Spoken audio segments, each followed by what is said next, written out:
El 1 de enero del próximo año 2019, Jair Bolsonaro se convertirá en el nuevo presidente de Brasil.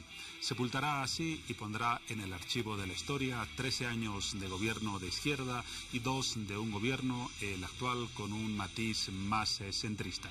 ¿Qué espera a la región, a Brasil y al mundo con la presidencia de Jair Bolsonaro? La pregunta que todos se formulan y nos formulamos desde el día de ayer, cuando se confirmó su victoria en la segunda vuelta electoral. Nos acompaña esta noche en hora 23 Álvaro del Pozo, analista internacional, con quien vamos a compartir en los próximos instantes un intento de aproximarnos a ese fenómeno, el fenómeno Bolsonaro. Buenas noches, Álvaro, bienvenido como siempre. Juan Pablo, como siempre, también para mí un gusto y un placer estar en tu programa. Muchas gracias. En principio, ¿cómo definirías a Bolsonaro? Algunos lo califican de ultraderechista, algunos simplemente de derechista, otros llegan incluso a denominarlo como fascista, para no mencionar quienes en medio de estos denominativos lo llaman populista de derecha. ¿Cuál es la definición en tu criterio que más se acerca a la personalidad y a la importancia política de este personaje? Mira, yo creo que las personas son esclavas de sus palabras, de sus acciones a lo largo de su recorrido, y en política más aún.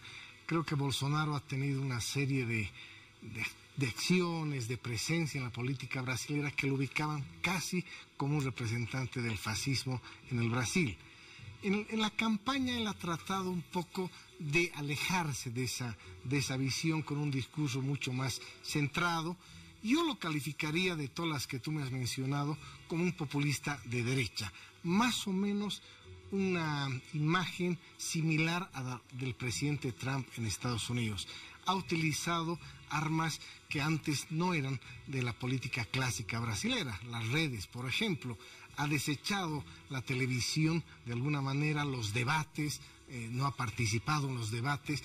Él se ha concentrado en hacer una campaña vía redes, en su Facebook, y le ha dado un éxito absoluto. Tiene 7 millones de seguidores, es una de las personas más populares hoy en el Brasil, y creo que a lo largo de ese recorrido político lo podríamos identificar lo que hoy se conoce como populismo de derecha en este caso. Una definición con la que coinciden, por ejemplo, personalidades como Mario Vargas Llosa, su hijo Álvaro Vargas Llosa, como Carlos Montaner y otros analistas.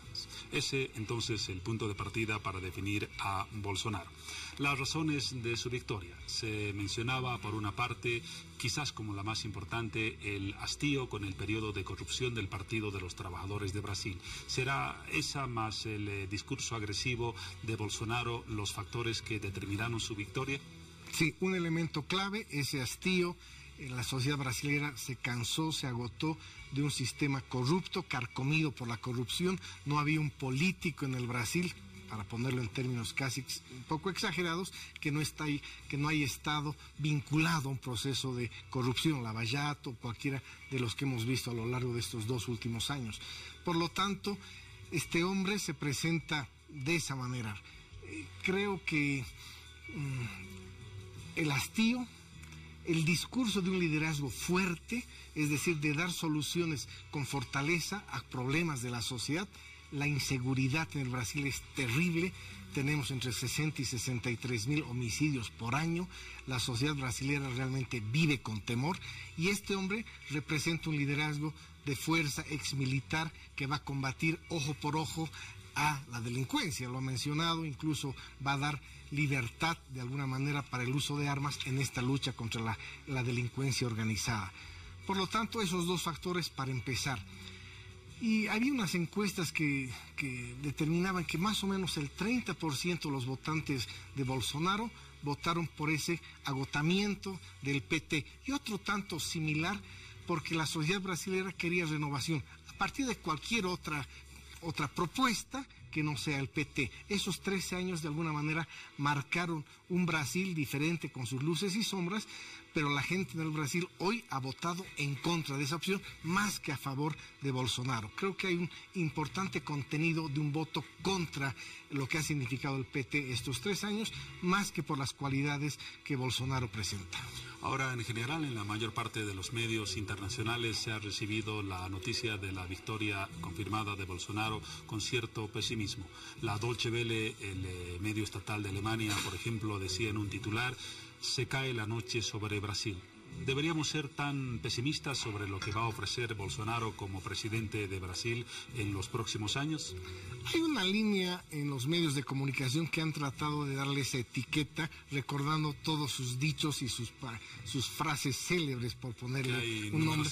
Evidentemente, eso de alguna manera genera en Europa, donde se han llegado a unos niveles de civilización política mayores, causa estupor que una sociedad como el Brasil, una de las economías más importantes, por lo menos hoy en día está dentro de las 10 economías más importantes del mundo, causa estupor en Alemania, en Inglaterra, en muchos países de Europa. Ha habido unas voces de temor, de desesperanza frente a este liderazgo. Sin embargo, también debemos recordar que Bolsonaro es ese Bolsonaro de sus frases célebres y este Bolsonaro que se enfrenta a manejar uno de los países más grandes del mundo.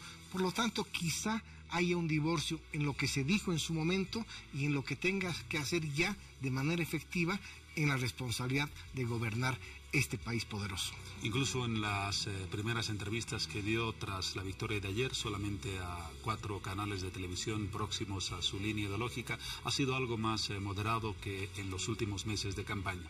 ¿Cambia el político en la condición de candidato cuando ya llega a la condición de presidente electo? Absolutamente, y lo vemos en la izquierda, en la derecha, todos utilizan un discurso en la campaña, pero llegado el momento de ejercer ya el liderazgo de un país, creo que hay que ser mucho más sobrios, mucho más coherentes con lo que el país necesita, más allá de las ideas descabelladas o muy sabias las que puedas tener. Pero lo primero es ser coherentes, sobre todo en un país de lo que significa, la significación del Brasil en el contexto mundial. Todo lo que puede Brasil dar al planeta Tierra es muy importante. Por lo tanto, creo que el presidente Bolsonaro tiene ese reto, desterrar esas frases célebres que lo catalogan como un hombre fascista, antidemocrático, está a favor de la tortura, xenófobo, homofóbico, etcétera. Tiene tantas adjetivos que se le puede atribuir negativos en este caso a Bolsonaro, pero creo que ya con la tranquilidad de tener una elección ganada, un parlamento en el que le obliga a negociar. No olvidemos que el Partido Social Liberal, que él ha resucitado de alguna manera, va a incorporarse a una treintena de partidos que van a conformar la Cámara de Diputados. En senadores tiene ya una presencia de 4 senadores, va a estar obligado a negociar. Es el candidato con mayores capacidades, digo yo, en cuanto al espectro electoral que hoy tiene el Brasil, de negociar. Esa intolerancia que se le atribuye va a ser su primera prueba de fuego, es decir, va a tener que ser tolerante con otras líneas políticas para poder tener medidas efectivas a la hora de gobernar. Porque no tendrá una absoluta vía libre, dicen muchos analistas. Tendrá 2 contrapesos importantes. Uno, la presencia del Partido de los Trabajadores en el Congreso, que tiene una fuerza numérica importante. Y 2, la propia justicia brasileña. A diferencia de la nuestra, tiene un carácter independiente y esos 2 estamentos harán un contrapeso a lo que pueda ser alguna decisión descabellada de Bolsonaro. ¿Será así? Yo creo absolutamente. El Partido de los Trabajadores sigue siendo la primera fuerza en la Cámara de Diputados, aunque ha bajado sus curules, y el Poder Judicial, como tú bien lo dices, nos ha dado un ejemplo de institucionalidad, de parcialidad, de alguna manera imparcialidad en este caso a la hora de juzgar políticos. Por lo tanto, creo que en el Brasil la institucionalidad es respetable y va a ser esos contrapesos necesarios ante cualquier posibilidad que tenga el presidente Bolsonaro de salirse de esos esquemas que hacen a Brasil el país más importante en la región. Todos nos preguntamos cuál será su relación con Bolivia. Vamos a revisar a continuación algunos tweets que dan algunas opiniones y algunas señales de la política de Bolsonaro y de Brasil con nuestro país. Vamos a la característica del sector y leeremos esos tweets.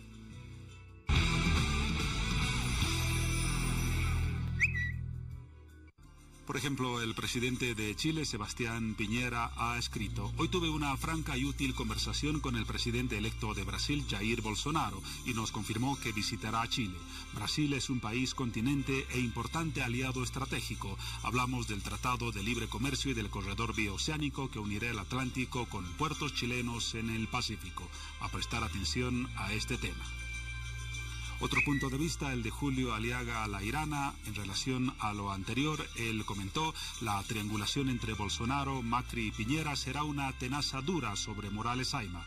La consolidación interna de una mayoría ciudadana contraria a su continuidad es de interés nacional. Hay que trabajar en ello con inteligencia. CNN en español recoge el punto de vista de Dilma Rousseff, expresidenta de Brasil. Ella reaccionó ante las cámaras de CNN sobre la victoria presidencial de Bolsonaro y, entre otras cosas, le dijo a su entrevistado que ninguna victoria es definitiva y ninguna derrota es también definitiva. Y el último punto de vista del periodista boliviano Andrés Gómez Vela. Él comentó: se alarman porque Bolsonaro dijo ni un centímetro más de tierra a los indígenas. En Bolivia los cocaleros del MAS tomaron tierras indígenas y prohibieron la entrada a los bolivianos. Sean coherentes, pide Andrés Gómez.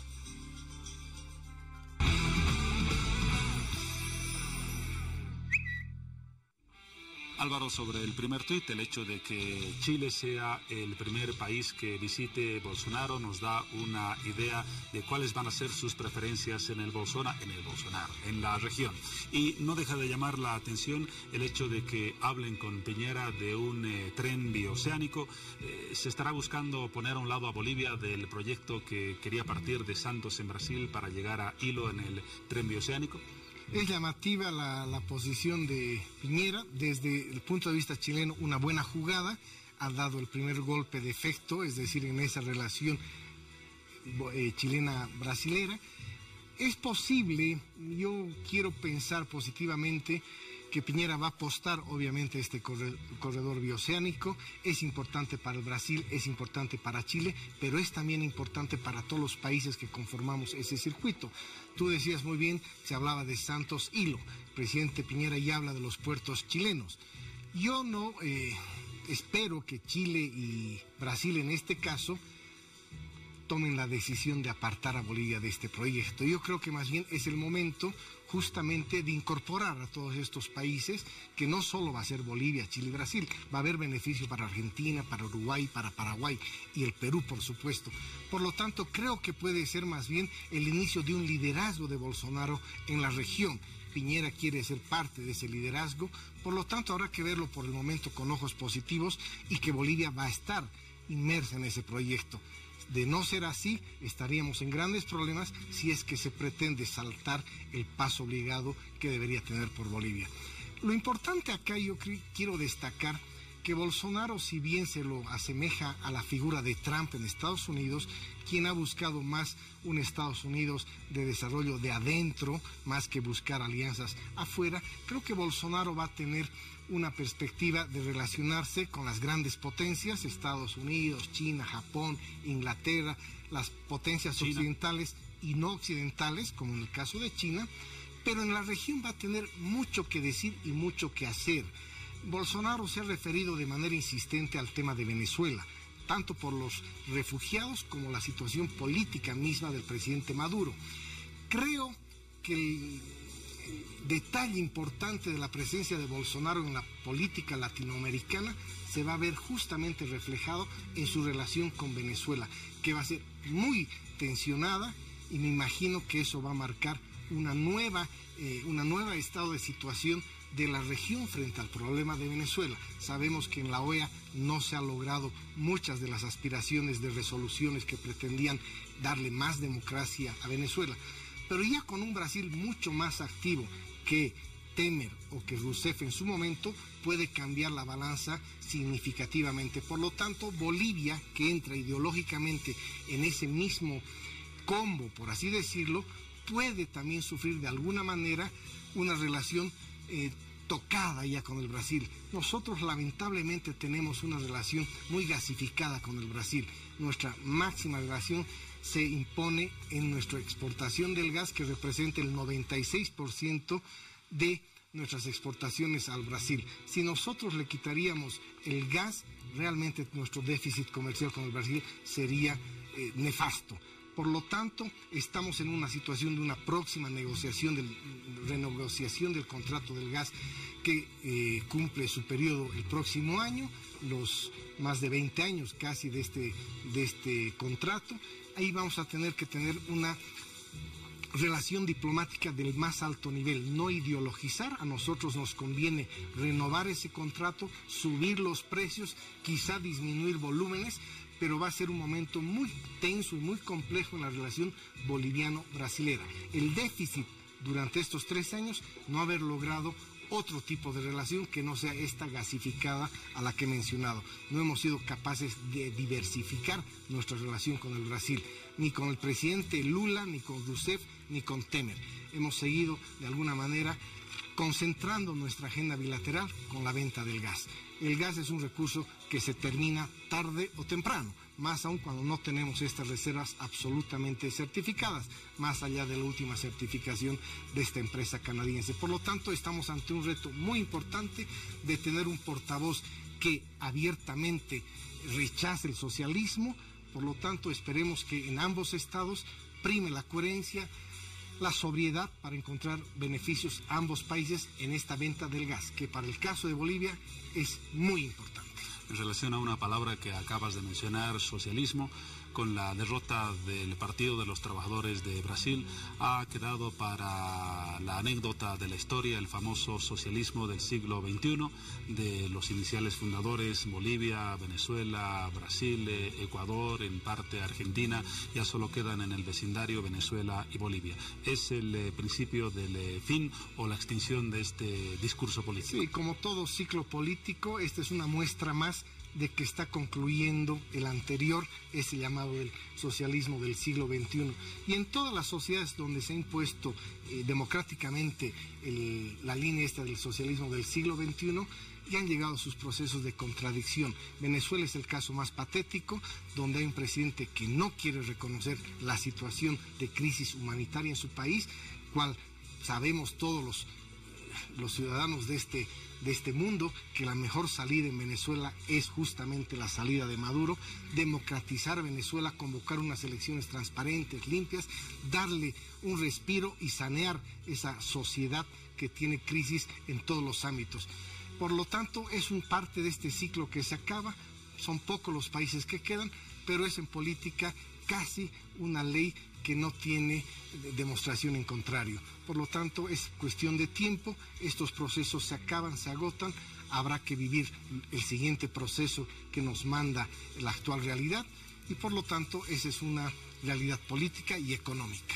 Fernando Molina habla respecto a este tema de una política de péndulo, un momento en la historia de América Latina alineada hacia la izquierda, otro momento un giro en dirección contraria. ¿Estamos en giro a esa dirección contraria en el presente? Absolutamente, absolutamente.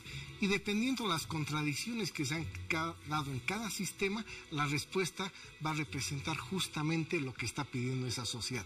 El Brasil ha estado agotado por la corrupción, está agotada por la inseguridad y están escogiendo una respuesta a eso. Un exmilitar que da respuestas sencillas a problemas complejos, lo que le gusta a la sociedad, lo políticamente correcto ya no es válido, este hombre no tiene filtros, llega a sus conciudadanos de manera directa, por lo tanto esta sociedad está encontrando esa respuesta a un modelo que se ha agotado. Nosotros hemos vivido obviamente similares procesos. Recuerdo la UDP, la democracia se había alimentado de recuperación de este sistema y se votó después por un gobierno que adoptó medidas neoliberales en ese momento, pero que tuvieron cuya meta era sanar la economía. Esto es así, el tema pendular, como dice Molina, es correcto y estamos justamente camino a la otra tendencia del péndulo. Y no hay ciclos eternos en la política, eso lo ha demostrado la historia y no hay ninguna excepción en el mundo, pese a que muchos lo desearan así. Solo las dictaduras son capaces de mantener ciclos que por su propia naturaleza se han agotado. Álvaro del Pozo, analista internacional. Gracias, Álvaro, por habernos ayudado a descifrar el significado de la victoria de Bolsonaro. Quedará, desde luego, mucho que decir hasta diciembre y, cómo no, después del 1 de enero del 2019. Gracias por tu aporte una vez más. Juan Pablo, como siempre, un gusto y estaré siempre atento a tus cordiales invitaciones. Allí estaremos. Dejamos el tema Brasil, quedará, ya lo dijimos, mucho que hablar todavía en los siguientes meses y seguramente años. Un corte en hora 23, mensajes y luego continuamos.